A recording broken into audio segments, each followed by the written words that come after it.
Hey YouTube, what's up? It's me, Michelle, the new mom, and this is Riker, my 2-month-old son. My last video I posted was July, I want to say, and it was a hospital bag video for, as most of you know, this is my newborn, like I just introduced. Let me adjust my camera. And today's video is going to be an emotional one for me. A short video, actually,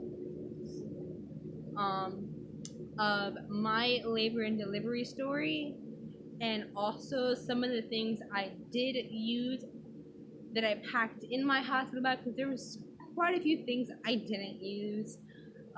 This is my first child, so I didn't know if I underpacked, if I overpacked. I kind of did both, honestly, because there's a few things I wish I would have packed that I didn't, and a few things I did pack that I didn't need. So,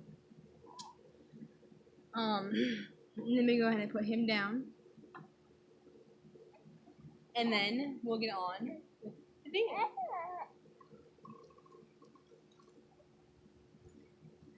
Okay, so, I was actually originally due on July 29th. It was getting to the point of July where I wasn't having contractions at all. I was having very, very little breast and hicks. Didn't have any spotting. No signs of my water breaking. And it came to the end of July in that 10-day frame where we started to think that I would need to be induced. My OB appointment I had, I want to say, was about July 20th, in that range. And that was my first non-stress test for him that he did not pass. Sorry about the train. He did not pass his first non-stress test. Because his heart rate was staying at the same level, but he wasn't kicking enough, I guess, and there were no contractions whatsoever. One second, guys. Sorry about that. That was a close up. And then came my second non-stress test. It is now, at this moment, it was my birthday, actually. It was the day before my birthday. It was August 2nd, so I was already 4 days past my due date, which makes him 40 weeks and 4 days. My OB came in at the second non-stress test and told me, we want to induce you. And we were trying a lot of things to try to induce labor naturally. That way I wouldn't have all these chemicals. Because the only chemical I did want was my epidural, and I was strep B positive. So I did have to have the antibiotic during my labor.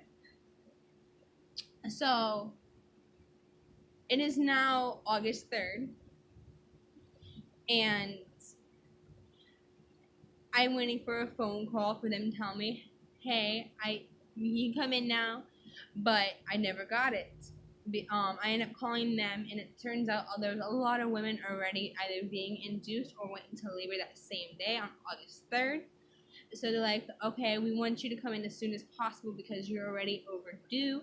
You're almost 41 weeks, and he's already failed 2 non-stress tests at this point. So they wanted to get me induced as soon as possible. So we, before I was supposed to be induced, we were walking around my neighborhood doing laps, just a whole bunch of things to try to induce labor naturally. They ended up scheduling my induction for 6 o'clock in the morning on August 4th. It is now around 10:30 at night on August 3rd. I'm in bed and I'm starting to get some contractions. I'm like, okay, they're probably nothing, honestly. They were lasting a little while, but they weren't as close together at this point. It is now around midnight and they're so much closer. They're so painful at this moment. I'm like, okay, they're getting closer, and I'm gonna start timing them. My husband's asleep next to me. I just let him sleep right now because I'm like, it's already midnight, almost, and I am supposed to be induced very shortly. Maybe I can just push it out and just wait until it's time for me to go to the hospital to be induced. But it comes 1 o'clock, 1:30 in the morning, and they're painful, they're close, and it's unbearable. So I wake up my husband, I tell him, I'm like, babe, we gotta go to the hospital. I think I'm in labor now. And so he goes and wakes up his mom because we were living with his parents at this time. So we put our hospital bag in the car and go to the hospital. Sure enough, I did end up going into labor myself, so I did not need any drugs to induce labor, which was a good thing. That made me happy. So it's like about 2 o'clock in the morning now. I'm in my hospital bed. They have everything hooked up. They have the machines. They have, I don't know what they're called, the things on my tummy to time the contractions and his kicks and the heartbeat. And they were getting so close together at this point. And then I called my mom and my aunt to let them know that I was in labor. They got there a couple hours later because they lived a little ways from the hospital. Unlike us, we lived like 5 minutes away, which was great. Comes around, I want to say it was at least 6 o'clock in the morning by now. And my anesthesiologist comes in for my epidural. Oh my gosh. I did not do my research, these guys, but if you please listen to this, because I thought an epidural was just a quick shot in the back, because I heard it was just a bee sting. It's a lot more than that, getting the epidural. At least for me it was. They actually had to try to get my epidural in twice. The first anesthesiologist could not get it in. He kept hitting my spinal bones, which hurt a lot, guys. It hurt so bad. While they were trying to put the epidural in and having contractions at the same time. So he had to end up stop trying until the next anesthesiologist got in. So about an hour later, it's about 7 o'clock in the morning now, give or take, and the next anesthesiologist comes in and she gets the epidural in very quick, which is great. They had it in. I couldn't feel the contractions at all, which was great, which I could finally get some rest, which was very much needed. At this point, my water still had not broken. He had already dropped. He was getting closer to the birth canal. And my mom and my aunt was already there. I'm finally getting some rest. My husband's finally getting some rest. And one of my doctors comes in and they break my water. They had to break it for me. And they let me go a little bit longer so that epidural could wear off a little. My contractions were ended up getting too close together. They had to give me an IV to slow down the contractions, which did help. After, this is like about 16 hours now, guys. 16 hours already, at least. And I'm still in labor. I'm sorry, I'm going to get very emotional on this next couple minutes of telling you guys this was very hard for me. they start having me push, and there's not much progress going on. So they put me on. They ended up putting this thing in between my legs called a peanut ball to maybe help me move down some more into the birth canal more than he already was. And I ended up pushing for about 2.5 hours, and there was no progress.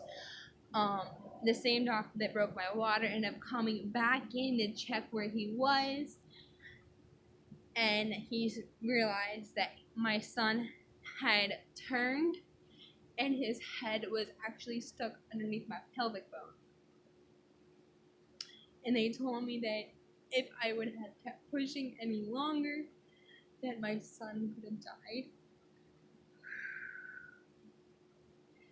Which I was already freaking out at this point, because they had just told me that. And they told me that I have to have an emergency C-section. And I had to take all my jewelry out. I had an eyebrow ring, and I have a lip ring. The lip ring is elaborate, and unfortunately, it is stuck in my lip. And when I told them that, they're like, "Well, we can't do the surgery."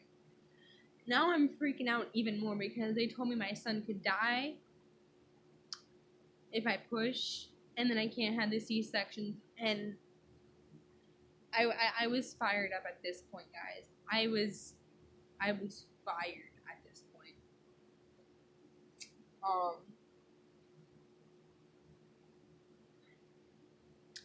They ended up doing the surgery, but they've had to put tape over this. I honestly don't understand why it was a problem.